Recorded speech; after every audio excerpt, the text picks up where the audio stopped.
내가 많은 회중 가운데서 의의 기쁜 소식을 전하였나이다. 여호와여, 내가 내 입술을 닫지 아니할 줄을 주께서 아시나이다. 내가 주의 공의를 내 심중에 숨기지 아니하고 주의 성실과 구원을 선포하였으며 내가 주의 인자와 진리를 많은 회중 가운데서 감추지 아니하였나이다. 아멘. 고난 중에 구원의 기쁜 소식을 전하다. 근데 고난 중에 간증이라고 할 수 있죠. 내가 많은 회중 가운데서, 여기 많은 회중 가운데서라고 했는데 베카할라브라고 하는데, 이 카할이라는 것은 회중, 이스라엘 백성 전체를 가리킬 때 카할이라고 하는 이런 용어를 사용했습니다. 그리고 그 회중이 많은 회중이에요. In the great congregation, 많은 회중 앞에서, 다윗의 입장에서 보면은 왕이니까 전 백성이 하나의 회중이 되겠죠. 그들 앞에서 다윗이 가진 신앙은 물론 사적이고 개인적인 것이지만 그것이 온 백성 앞에 다 알리는 거죠. 자기 왕이라는 지위가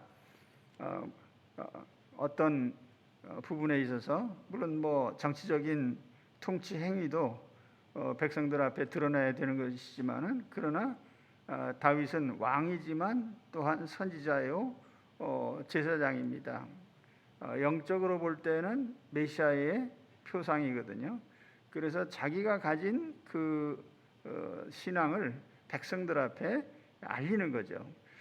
여기 의의 기쁜 소식이라 이렇게 표현을 했는데, 이 히브리 단어 안에 신선한 소식을 전한다 혹은 뭐 기쁜 소식을 전한다, 그런 의미가 포함된 말이에요.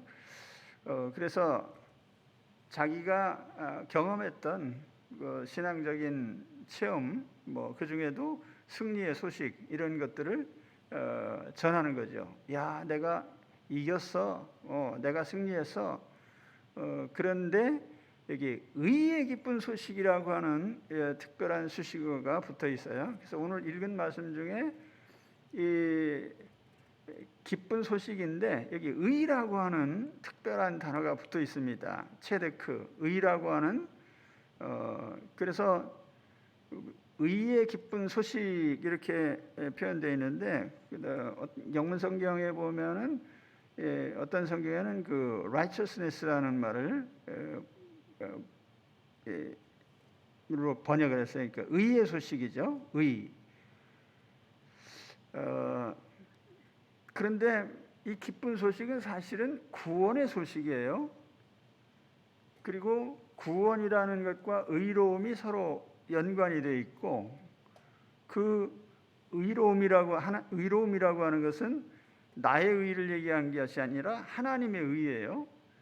그런데 이것이 다윗 자신으로 보면은, 다윗은 사실은 죄를 짓고 고난을 받고 있어요. 그러니까 인간의 죄와 하나님의 의로움이 대조된 가운데서 거기서 구원이 나타나요. 그러니까 죄는 벌받고 심판받는 것인데, 하나님은 의로우셔서 의로운 방법으로 구원을 하시고 그 결과로 내가 구원을 받게 된 거예요. 그래서 우리가 십자가를 보면은 십자가 안에는 하나님의 공의와 사랑이 결합되어 있다고 얘기를 합니다. 왜냐하면 하나님은 죄를 용납할 수 없기 때문에 죄를 심판하셔요. 그래서 그 심판하시는, 처벌하시는 자리에 자기 아들을 대신 죽일 수밖에 없는, 그래서 그게 하나님의 의로우심이죠. 의로우심. 그러나 죄인을 완전히 용서하시기 위해서 사랑으로 완전한 용서를 위해서 대신 자기 아들을 처벌하신, 그래서 하나님의 공의로우심과 하나님의 사랑이 동시에 나타난 구원이 바로 십자가 구원이에요. 그래서 우리가 구약 성경에 보면은 이 의로우신 하나님에 대해서 강조하지만 그 하나님 앞에 인간은 정말 형편없는 죄인이죠. 이 형편없는 이스라엘 백성을 공의로우신 하나님이 어떻게 끝까지 붙잡고 가시고, 그래서 우리가 출애굽에서 광야를 통과하고 가나안에 들어가고 그 살아가는 모든 이스라엘 역사 가운데 항상 하나님은 공의로우신데 이스라엘 백성은 항상 죄 가운데 빠져 있어요. 그런데도 끝까지 하나님이 이 백성을 이끌고 가시거든요. 거기에 하나님의 크신 사랑과 자비가 포함된 거예요. 그래서 다윗은 이러한 하나님의 모습을 얘기하지 않을 수가 없는 거예요. 말하지 않을 수가 없어요. 그래서 내가 많은 회중 가운데서 의의 기쁜 소식을 전한다. 그래서 하나님 앞에 그렇게 고백을 하는 거예요. 여호와야, 내가 내 입술을 닫지 아니할 줄을 주께서 아시나니. 내가 도저히 내가 겪은 이 하나님의 모습과 하나님이 내게 베푸신 그러한 은혜들을 내가 도저히 말하지 않고는 견딜 수가 없어요. 그래서 입술을 닫지 않겠다. 입술을 닫는 이 표현도 보면 입술을 봉하지 않겠다. 이 편지 봉투 닫을 때 이렇게 영어 성경에 실이라는 말을 썼는데 이렇게 편지 봉투를 봉하는 것처럼 딱 입을 봉해버리면은 안 된다는 거죠. 도저히 나는 입을 봉할 수 없습니다. 우리가 입을 악착같이 열릴 때는 언제죠? 내 자신 잘난 척하고 변론하고 자랑하고. 근데 그런 입술이 아니라 하나님의 의로우심과 하나님의 긍휼과 이러한 것들을 얘기하는 내 입술을 절대로 봉할 수 없다는 거죠. 그래서 그런 면에서 다윗은 자신이 받은 체험과 은혜를 전하고 있습니다. 그래서 의의 기쁜 소식, 그리고 주의 공의를 심중에 숨기지 아니하고, 주의 공의, 의의 기쁜 소식. 우리는 간증을 할 때에 내가 어떤 기적을 체험했나도 중요하지만 하나님이 얼마나 의로우신가를 얘기하는 것이 중요해요. 자, 다윗을 개인적으로 보면은 다윗은 죄가 많아요. 바세바 사건 때문에 다윗이 겪은 일들을 보세요. 불륜으로 태어난 애가 죽었어요. 이복 형제 사이에 폐륜과 살인이 일어났습니다. 가장 사랑한 아들이 반역을 일으켰어요. 그러니까 개인적으로나 가정적으로나 왕실이나 다윗의 죄로 말미암아 엄청난 처벌을 받은 겁니다. 다윗이. 그런 가운데 다윗이 고백한 것은 이런 일은 부당한 것이 아닙니다. 당연히 내 죄 때문에 다 받는 것이고, 그런데 하나님은 의로우시다. 내가 어떤 일을 당해도 그건 하나님은 의로우셔. 내가 잘못해서 그런 것이지 그 하나님의 잘못은 하나도 없는 거예요. 하나님은 항상 옳으신 분이다. 우리가 어떤 고난을 당할 때 우리는 기본적으로 그런 마음을 가져야 돼요. 이해할 수 없습니다. 납득할 수 없습니다. 하나님 이럴 수 있습니까가 아니라 하나님은 항상 옳으십니다. 내가 어떤 일을 당하든지 하나님은 옳으십니다. 그 공의 하나님을 알리는 거예요. 하나님은 옳으시다. 우리 그리스도인들은 어떤 처지에 있든지 하나님은 옳다는 이 확고부동한 믿음을 가져야 돼요. 그렇죠? 하나님은 항상 옳으신 거예요. 잘못을 했으면 내가 잘못했지 하나님 잘못하실 하나님이 아니십니다.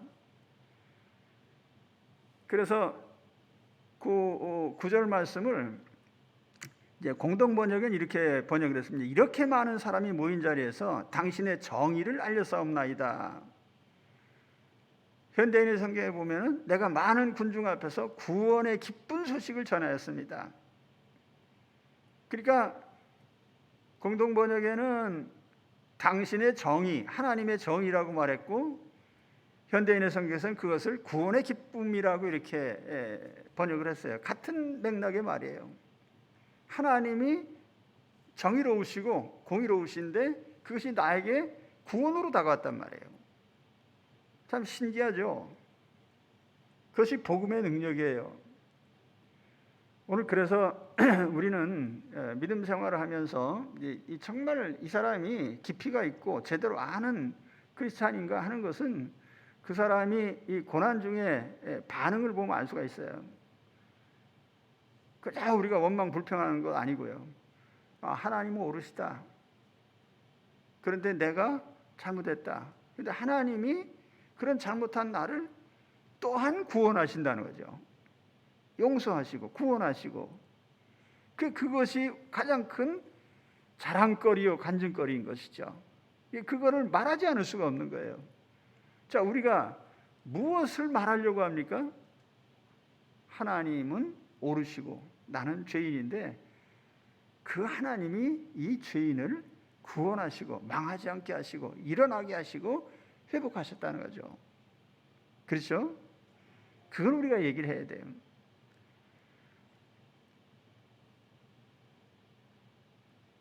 저는 습관적으로 밖에 나갔다가 우리 아파트 밑에 들어갈 때 우체함이 있잖아요. 항상 무슨 편지가 왔나 하고 봐요.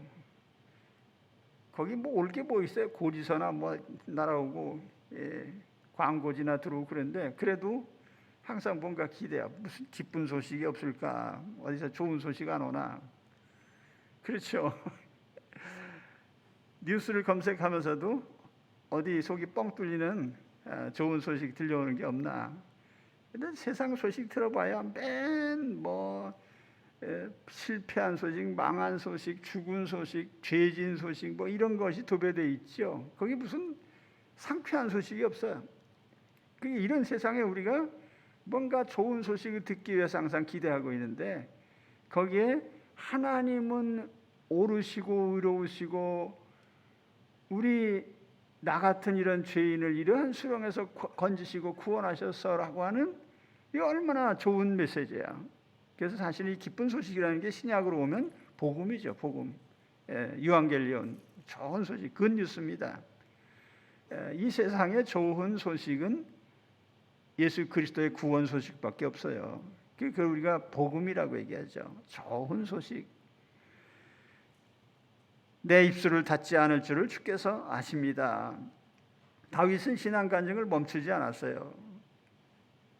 또 그러한 다윗의 모습을 하나님이 아셔요. 근데 다윗의 이 간증 속에는 철저하게 자기 중심이 아니라 하나님 중심의 그의 모습을 볼 수가 있습니다. 그래서 주의 성실, 주의 구원, 주의 인자, 주의 진리. 그래서 항상 이 자기가 받은 모든 구원의 본질과 실체가 하나님께 있다는 거예요. 주의 성실. 하나님 확고부동해요. 신실해. 변함이 없어요. 나는 수시로 변하죠. 아침에 이런 생각 가졌다 저녁이 되면 또 딴 생각하고 좋아하다가 또는 울다가 하나님은 변하지 않아요. 주의 구원이라고 했어요. 이게 인간 구원이라고 말하면 참 심각한 문제가 돼요. 사람은 구원할 수도 없고 사람의 능력은 제한되어 있어요. 하나님이 구원하시니까 다윗 같은 죄인이 항상 확실하게 구원받는 거죠. 악한 자들에게 구원받고 질병 중에 구원받고 사울과 블레셋 주변 종족들 때로는 신하의 반란 그런 모든 가운데서 항상 다윗을 구원하시는 거예요. 육신도 구원하시고 영혼도 구원하시고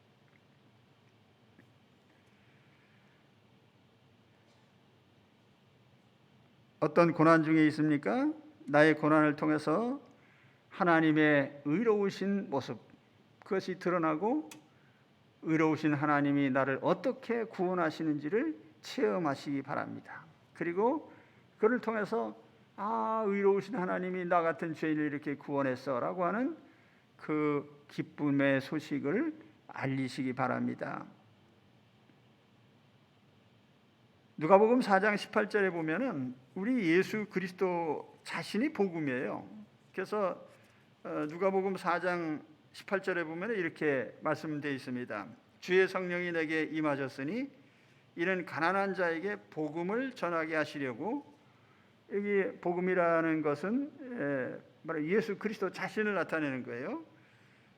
내게 기름을 부으시고 나를 보내사 포로된 자에게 자유를, 눈먼 자에게 다시 보게 함을 전파하며 눌린 자를 자유롭게 하려고 또 주의 은혜의 해를 전파하게 하려 하심이라. 은혜의 해라는 것은 구약의 희년을 말하는 거예요. 50년마다 희년이 와요. 그 희년이라는 건 뭐냐면 모든 노예를 풀어주고 채무를 무효화시키는, 그래서 채무에 시달리고 또 때에 따라서는 빚 때문에 노예로 팔려간 사람들도 있거든요. 그런 사람들을 다 풀어주게 돼 있어요. 하나님의 자유를 선포하는 그런 애가 희년이에요. 그것이 바로 은혜의 해라고 하는 그런 이 표현입니다. 하나님이 예수님을 통해서 이런 해방과 자유함과 구원의 은혜를 베푸시는 거예요. 누구에게요? 가난한 자에게, 눌린 자에게, 눈먼 자에게 이러한 하나님의 구원의 은총을 베풀어 주시는 것입니다. 그래서 예수님 자신이 복음이시고 예수님의 소식이 곧 복음이에요. 그래서 우리는 이러한 소식을 늘 전하는 자가 되어야 됩니다. 그래서 고난 중에 있다고 해서 원망 불평만 하는 것이 아니라 내 입이 항상 하나님의 의로우심, 하나님은 옳으셔라고 하는 것을 알릴 수 있어야 되고, 하나님 나를 이렇게 구원하셨어라고 하는 것을 알릴 수 있어야 돼요. 그래서 우리가 그런 도구들이 되셔야 됩니다. 고난 중에요. 그죠? 예. 고난을 이겨야 그게 간증이 되지. 패배하고 눌리고, 예. 그러면서 우리는 증언자가 될 수가 없어요. 누가복음 22장 31절 32절에 보면은 주님께서 베드로 사도에게 그런 얘기를 했습니다. 사탄이 밀가부로 타려고 너를 요구했지만 내가 넘어지지 않도록 하나님께 기도했다. 그러니 너는 돌이킨 후에 내 형제를 굳게 해라. 그 돌이킨 후에, 자, 베드로가 수제자라고 하지만 믿음이 형편없어요. 툭하면 실족하고 넘어지고 그렇잖아요. 우리 주님께서 붙들어 주시지 않으면 아무것도 할 수 없는, 그게 베드로의 연약함이죠. 그래서 사탄이 항상 베드로를 덮치려고 할 때 주님께서 막아주신 거예요. 그리고 주님이 베드로에게 요구하신 건 너는 회개한 후에, 잘못을 뉘우친 후에 내 형제를 굳게 해라. 너 자신만 믿는 게 아니라 믿음의 형제들을 책임지란 말이에요. 그러니까 요한복음 21장에 이게 목회적인 명령으로 바뀌잖아요. 내 양을 치라, 내 양을 먹여라.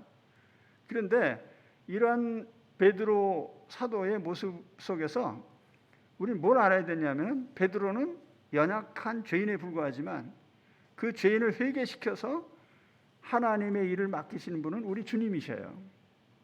그래서 우리는 항상 주님을 찬양할 수밖에 없는 거죠. 그리고 혹시 나는 너무 약해요, 나는 너무 나약해요, 난 이길 능력이 없어요, 감당할 수 없어요, 그게 아니에요.